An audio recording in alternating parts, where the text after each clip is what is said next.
loud explosion and the wreckage of a Smerch multiple launch rocket system near a 9-floor building. The building is on fire, 35 people were injured, and 1 is dead under the rubble. This is the story of trainings on the outskirts of the frontline town of Popasna.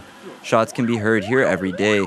Medics and emergency service employees are sharpening their skills.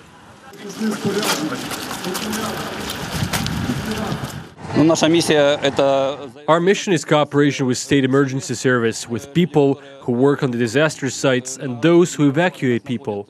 Red Cross volunteers perform initial triage procedures and then send the injured to triage stations where they administer first aid. They are then transferred to ambulances. 2-year-old Belgian shepherd Toller also has his mission at these exercises. He must catch the scent of the injured who could not be detected by rescuers. Toller performs his task with no sweat. Arkady Zumov, the owner of the dog, says that in 2 years, Toller has helped search for missing people twice. We looked for a man in Borovenki. He got lost in the forest, and a 15-year-old boy. We work in forests and building ruins. We search for survivors. Toller found Volodymyr as well. The man was pretending to be injured, waiting for rescuers in the basement.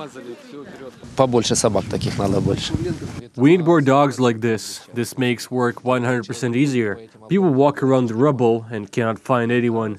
Dogs have a good sense of smell and can easily find people. The fire in the building was extinguished in half an hour. 2 hours later, all the injured were evacuated. The rubble was cleared along with mercury spillage. Exercise controllers were quite content with the results. The training goals were achieved. Cooperation between the different services was practiced. More than 100 people and 20 units of hardware took part in the trainings. The trainings were held with the support of the EU. More than $1 million were allocated for these exercises, and they will be held in other towns all along the front line. Coordination between different services that work in emergency situations is very important. Attracting humanitarian organizations and representatives of the Red Cross is also crucial. The project is being carried out in Popasna, Bakhmut, Yasynovata and Volnovakha districts, as well as on the territory of civilian military administration of Toretsk.